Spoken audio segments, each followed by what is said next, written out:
Book club. Okay, this is a book I just finished reading that I'm pretty excited about. Okay, Peaceful Neighbor. And I was really excited about it because Michael Long the author friended me on Facebook. And through Bayard, he's the person that edited Bayard Rustin's letters. So that was the connection. And then I found out, like, wow, I'm a big fan of Mr. Rogers. Here's this person is, like, interested in Bayard Rustin and Mr. Rogers and all that. So it's like, okay, did you watch Mr. Rogers? It's a beautiful day in the neighborhood. A beautiful day in the neighborhood. I think everybody watched him. Okay. So, I mean, a lot of people know that he was a minister, but like Bayard Rustin, he was a pacifist, and so I was learning about I was reading about different the stuff he did, and Mr. Rogers' Neighborhood started during the Vietnam War, and the first thing he did with all the puppets, so this was like 1968, was the puppets like did War and Peace stuff. I didn't even realize, and so like a lot of the stuff he was doing, and then one of the things he did was after Martin Luther King was assassinated, was he had an African American friend. Was he the postman? On which African American guy that was on the show? He might have been no, he was the policeman. Yeah. He was the policeman. So, one of the things they did was Mr. Rogers did something or other. He had like a waiting pool, and he was talking about how he liked to, put his feet in the nice cool pool. Right. So he put his feet in there, and with his friend, the character, the African American policeman, and so they did a shot of just their feet in the little pool. Oh wow! Yeah. That's funny. Yeah.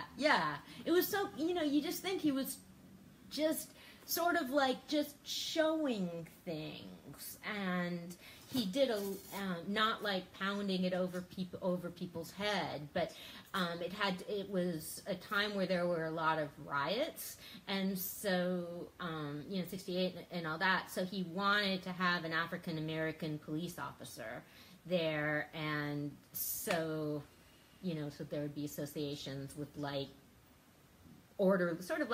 orderliness and peacefulness and all that. And so he did that. And then he also was trying to do a lot with gender stuff, or just doing like, well, and he was like showing that in some of his characters, saying like, well, girls can do this. And he did shows talking about hunger. Stuff like to try and like address poverty. Yeah, he did a lot of. Mr. Rogers did do a lot of shows. He did, yeah. But his shows. I don't know. I was kind of a kid, so when I would watch his shows were so calm. Yeah. It was just like. Yeah. I just remember him being like, his shows were just. Yeah. So calm. Yeah. Every time people would talk to him, it was like. I don't know, like, now that I'm older, it's like he was talking to a psychiatrist the way he would talk to me. Yeah. And you just, the reason you're special is because you're you. And he did the thing with his kids, like, ritual. Right. So he did the same thing with his sweater and all that. And he had, he had babies on the show to, like, show himself like holding babies. He wanted to get across. That men could be nurturing. So that was one of his things. This made me wish I don't know. I'm sure they're still available. But he really did, like Bayard, he was a pacifist. He really wanted to get across a message of peace. This kind of made me wish I'd watch Mr. Rogers more. I grew up fast. Yeah. I grew up too fast. I was so much of a kid when Mr. Rogers. I had no choice. I was a kid. I don't know but I was a kid. I was like in elementary. How long ago was that? Well, it was a while. It was like 1968 to 1991. Yeah, I think. so I probably, in elementary school was the last time I really watched them. Yeah. So I was a kid, so it didn't even matter no matter how it went. Yeah. I just was trying to grow up too. Yeah, I grew up too fast because I wish I'd seen more of them. But I don't know. I just was moving on too quick.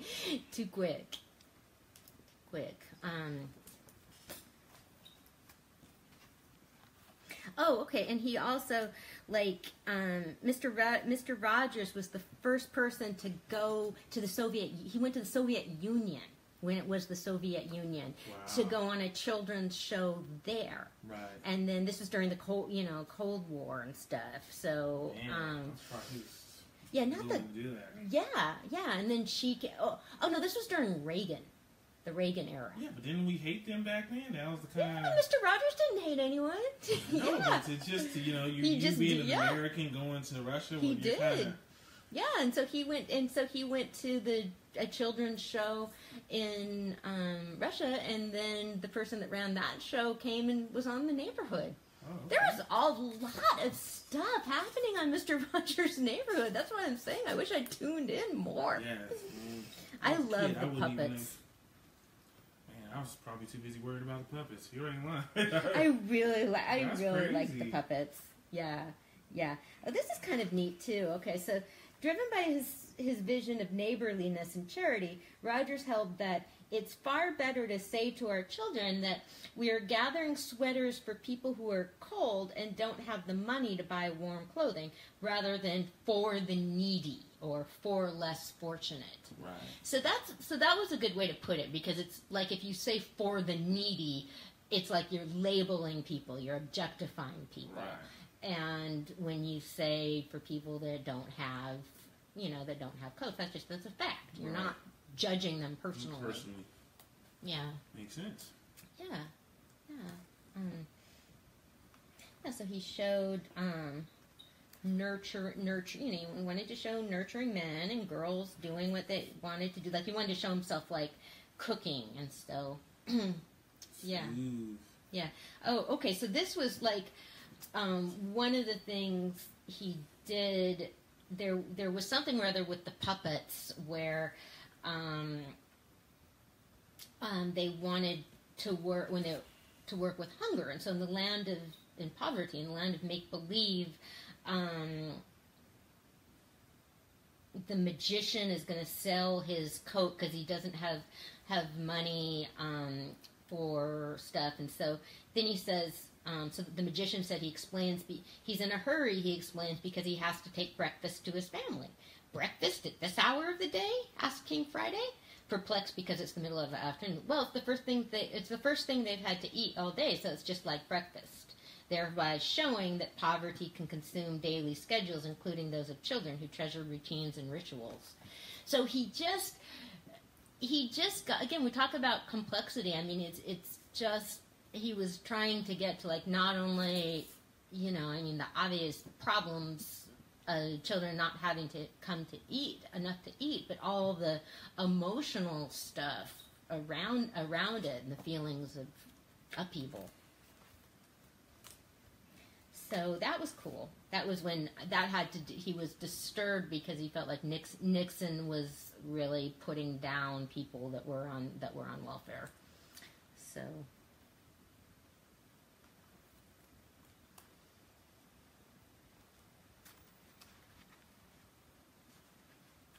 Okay, so that's Mr. Rogers. Okay, he didn't like consumerism. He did never wanted his image to be used for anything. He did not like, God, he would sure hate how things are now. I mean, my God, create... His generation is gone. Oh, yeah. Yeah, I mean, it's like they create a toy... How is it? It's like they create the thing to sell before they even do the story. Right. But yeah, the 70s there was some good stuff in the 70s. Okay, there was Mr. Rogers, there was Sesame Street, there was money for public broadcasting, and that was the thing. They didn't need to make it profitable, and they didn't need to fill it up with commercials. Right. Yeah. Yeah, so there was that. There was the Electric Company. There's a lot of good books written for kids in the 70s and what they, I guess like now it's even more. It became more restrictive later. Right. So. Right. Totally true. Yeah. Wow. Yeah. And there was local TV, and here's if anybody's listening over from, hey, Slum DZ. Okay, there's my bro from Kenya. Slum what DZ. Up, Slum DZ? Yeah. You got someone else on there too. Damarius, my new friend. How you doing, Damarius? She has the cutest little boy, 4-year-old. Okay, so there was a show called JP Patches. There was just a local TV show, and about a clown that lived at the garbage dump. Oh wow. Yeah. Oh no, wait. Did one of the characters live there? And then there was a friend named Gertrude who was played by a man, and I was conscious of that. Well, that's a tradition to have clowns played by the opposite set. It's kind of a tradition, somewhat. Well, that was sort of one of my first. I was sort of conscious of that, because. Yeah, but that was really cool. I mean, it was just local TV, and when I found out, I guess none of it was recorded, so you can't even get it on YouTube. Oh wow.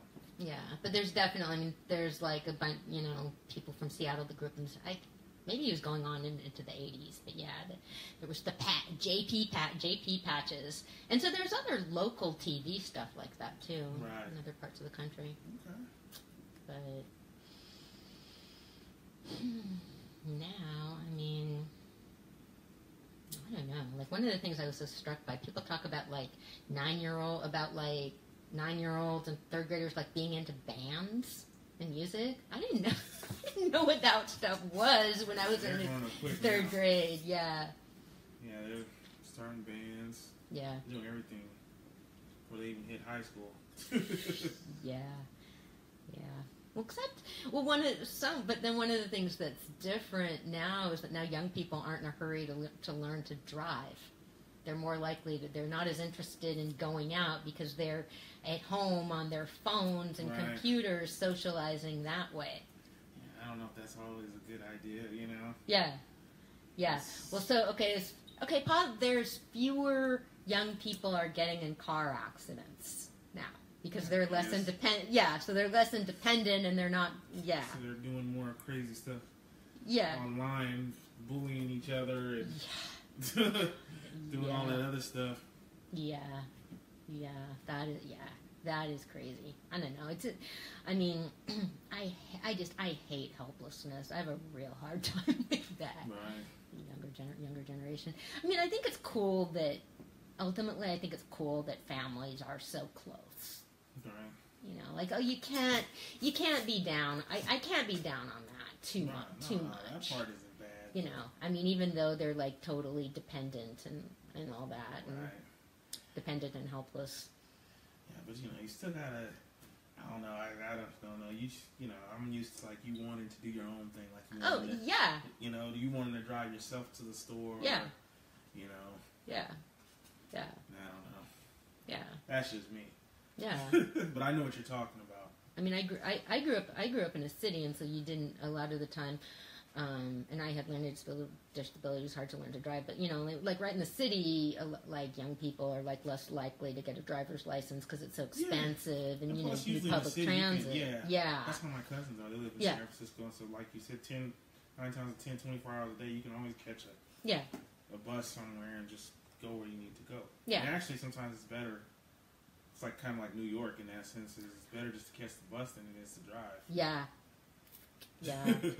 I know I wouldn't drive in San Francisco during the day. It's just that's dead end. Yeah, I know. I have stuff that I have like some art I bought like a year ago. I don't have a place to hang it yet, so it's just staying. I'm just procrastinating going to pick it up. Right. Yeah.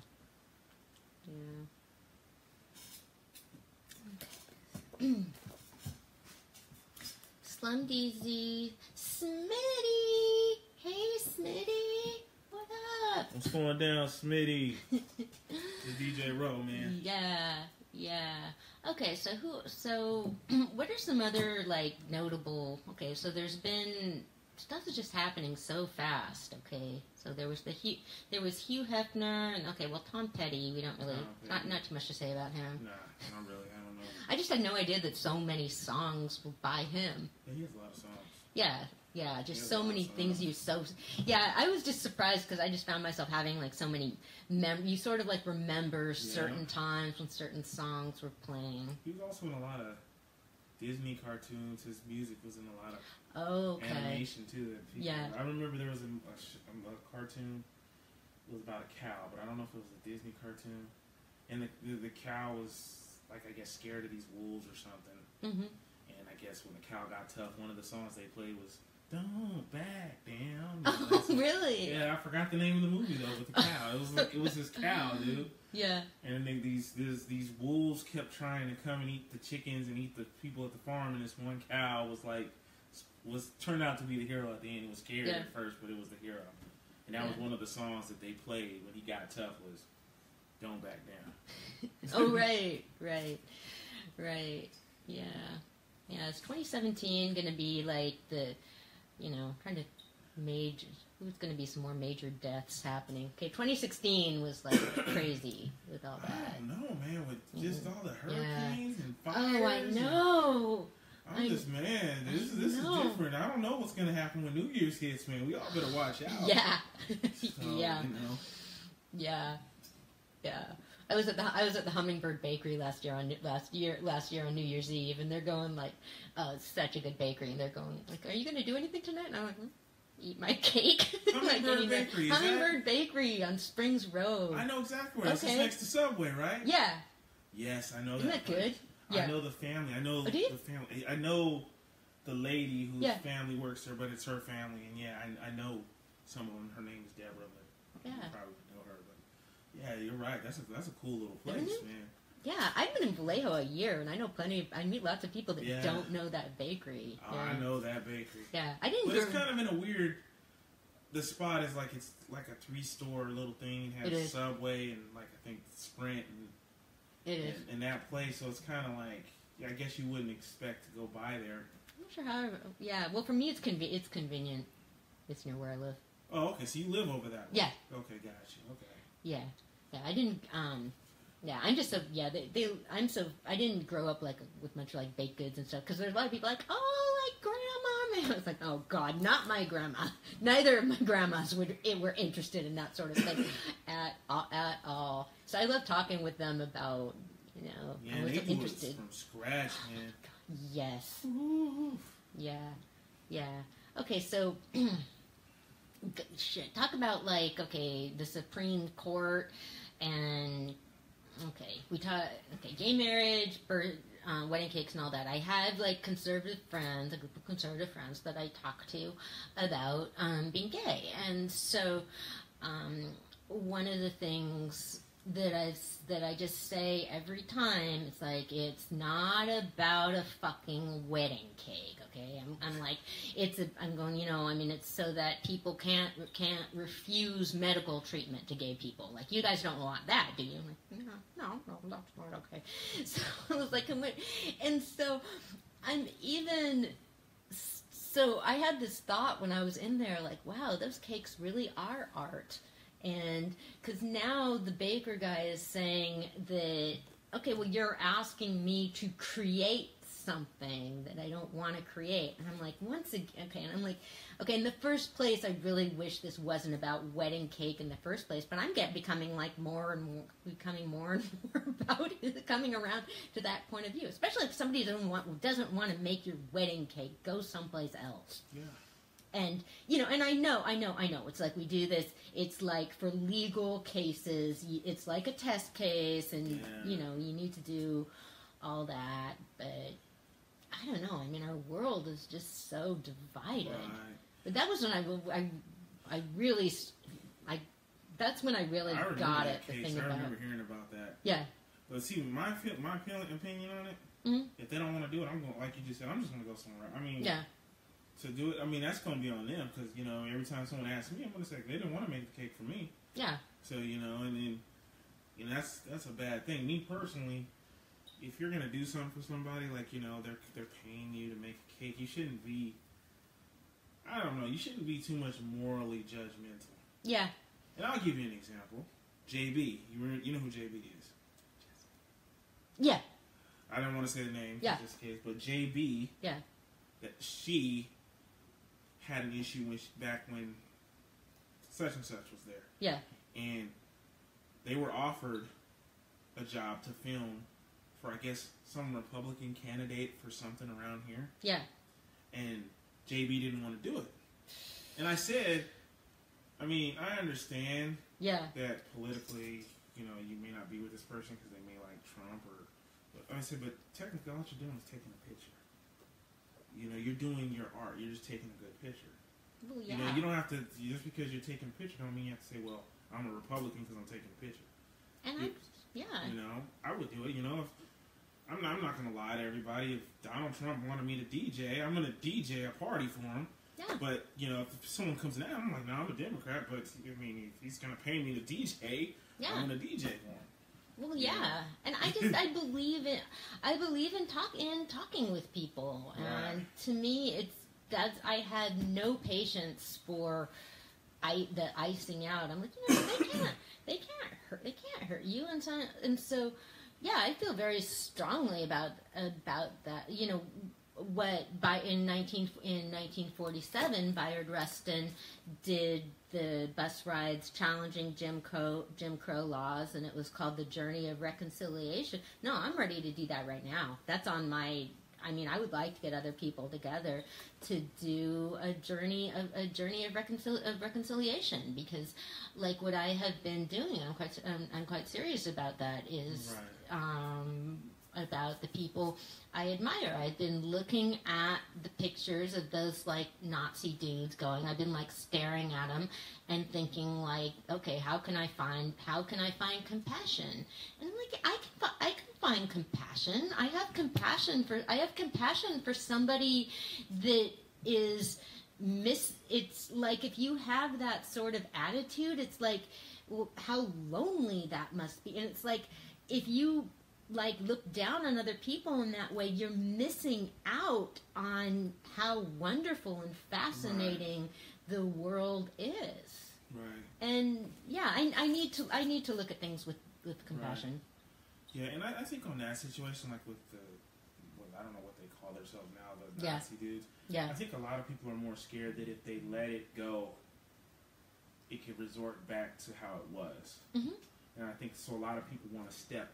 You know what I'm saying? I think some people would ignore it if they knew that, you know, if the past wasn't how it was. Yeah. I think people could ignore it if it wasn't for the fact of stuff happening in the past, you know. Yeah. With slavery and racism. Yeah. So, you know, and I guess they feel like if you let it go, let's just say you just ignore them. Yeah.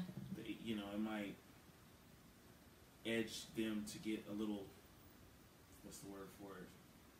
Get a little deeper. You know, they might gain more strength, whereas if they have a little bit of opposition or people saying stuff against them, it makes it a little harder for them to want to expand what they're doing. That's my theory. I don't know. I just don't know. Yeah, that's one of the things where, I don't know, I'll think different things are, because sometimes I'll think, you know, like, sometimes you'll think, like, oh man, they just want a bunch of attention, let's just, like, leave them alone, go do their own thing, and, you know, not give them the attention. But you see, there's a lot of them. Right. And see, and it's kind of hard when you have a lot of someone kind of spitting hate, and to just sit there and just be like, you know, I'm just gonna ignore it, because, you know, sometimes if you ignore stuff like that, it grows. I don't think we can do that anymore. They have kids. You know. I mean, it's just, you know, when you look at these people, and I'll just try and think, like, you know, I don't know, these are like your computer nerds or whatever. Like, these are people that you see. These are like regular people. Okay, they're, you know, like, for years there were, like, I don't know, the fringe, you know, like, yeah, we know there's, like, the fringe weirdos, like, living off and all that. But you know, these guys, they're like mainstream. They're normal looking. Right.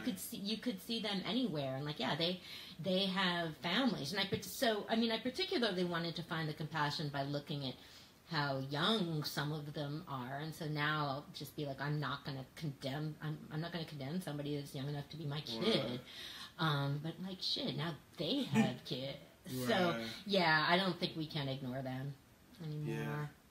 And you know, well, they're certainly getting like egged on, but well, I guess it helped a little bit because I don't know, or at least I didn't hear about it. Weren't they supposed to come here and do something in San Francisco, San Jose, and I think Oakland? They were going to do something, but I don't think they ever did. Yeah, they didn't.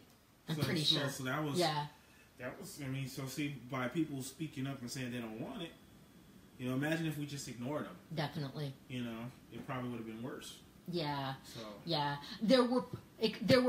I mean, there's also some theories that they weren't even going to ever planning to do it in the first place. Oh, okay. There's that possibility.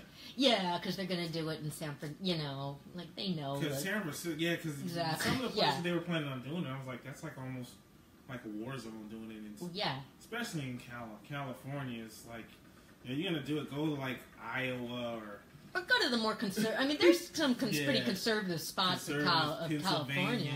Well, what parts to you are conservative? I would like to know this. I've always wondered what parts are kind of conservative in California. Well, people are having problems in Vacaville with they had problems in Vacaville with getting people wanted to have Pride Month.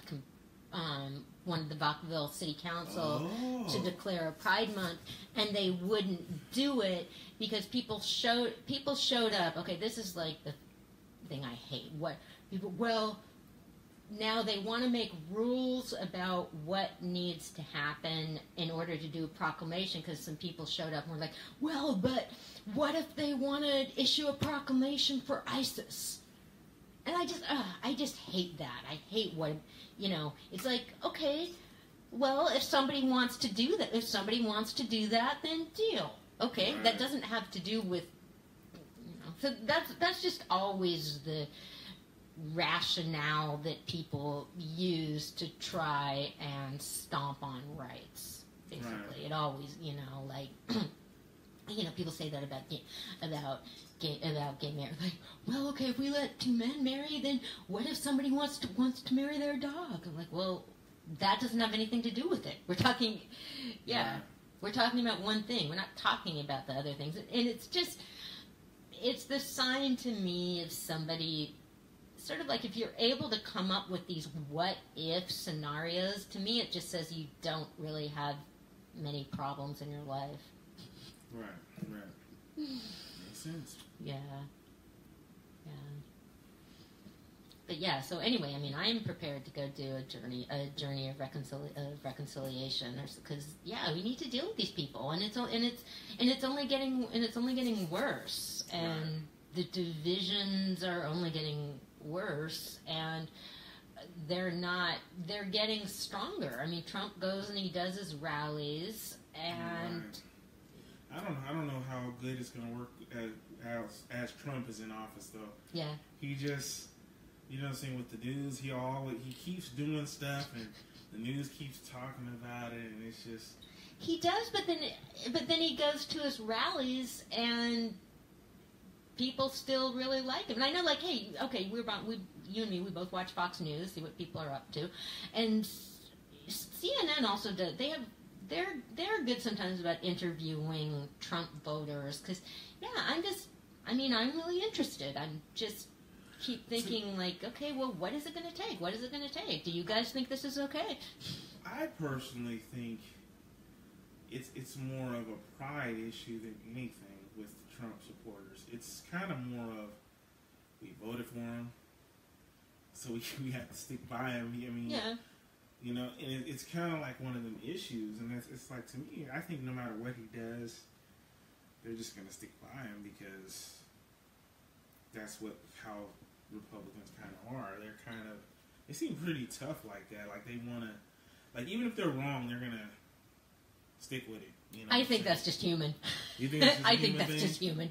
Yeah. I just can't see how you can stick with Trump by some of the stuff he done said and did. It's just, you know what I'm saying? I'd rather have Bush. You know what I'm saying?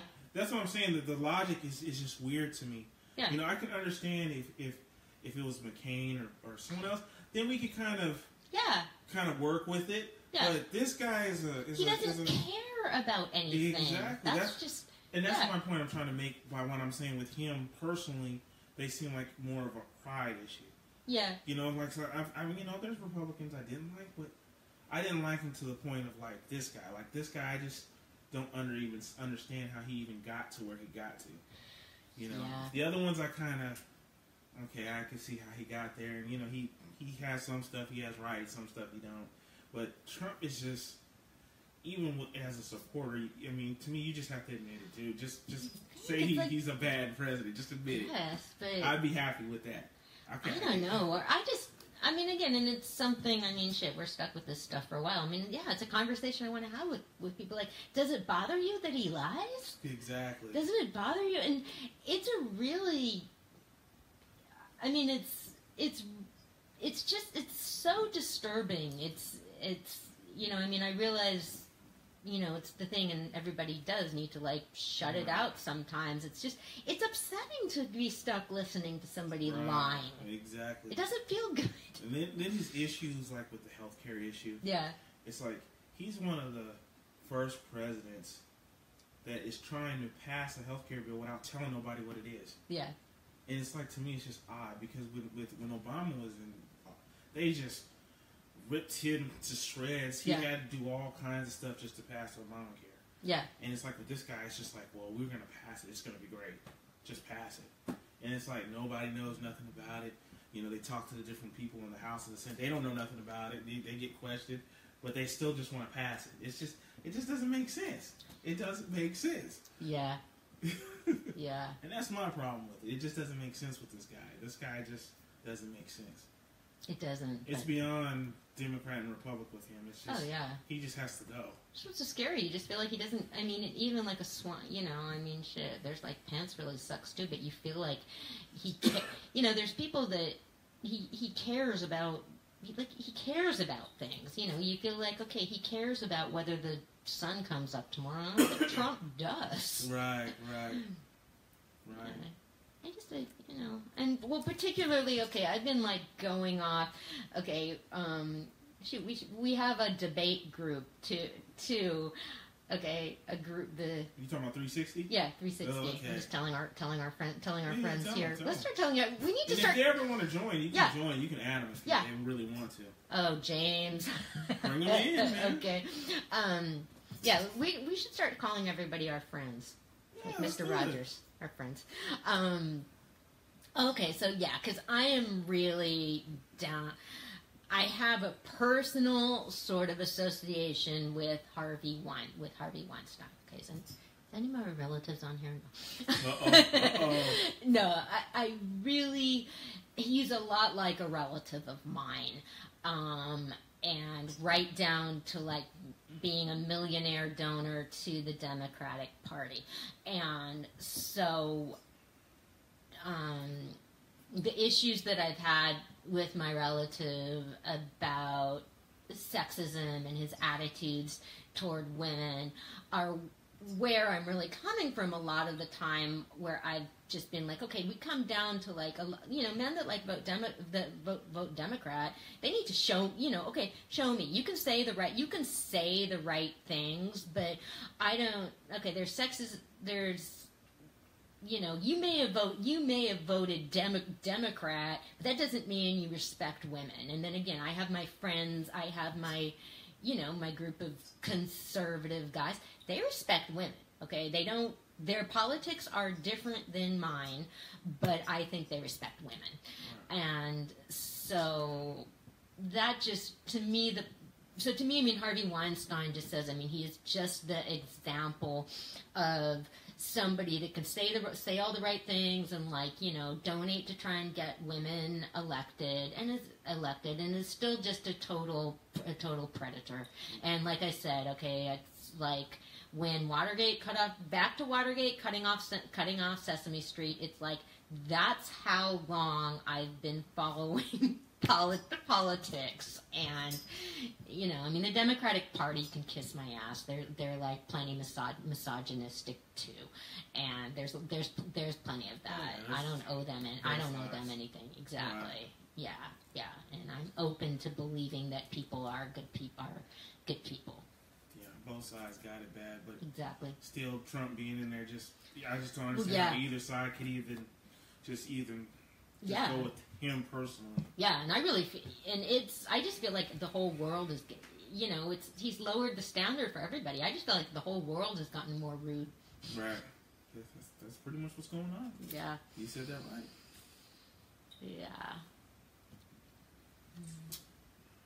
So I guess you're ready to... It's a beautiful... Now it's... Okay, so we have a 360 debate. We have a Real Issues 3. You can find our group on Facebook. Right. And if you're friends with Anna, she can add you. Mm-hmm. And I'll make sure you get in. So, yeah. If you want to join 360, but just be prepared. Okay, yeah. We are going to be getting Mr. Samson McCormick on here. Woo-hoo. That's what I'm waiting on. Yeah. I can't wait. Yeah. Oh, my God. You'll love him. Oh shit, man! Wait till Samson starts talking. Oh yeah. Yeah. Samson, can't wait, man. Yep. So okay. Any shout outs? Anybody? Slum DZ. Hey man, we are shit. I am like, my heart's out to everybody in everybody in Kenya. Damaris, I'm so happy to see you. Smitty, oh my God, Smitty, my little brother, you're the best. I've known Smitty a long time. Nice, I knew Smitty before Smitty was Smitty. I don't remember. I don't even remember. Yeah. Nice. Yeah. And James, we'll see. Oh, man. Can't wait to see what James has written. Oh, man. Oh boy. Uh-oh. Yeah. Okay. So, all right. This is DJ Rowe. Anna Bergman, Historical Book Club. We'll be back soon. Back soon. RadioForTheWorld.com. Thanks, and good night.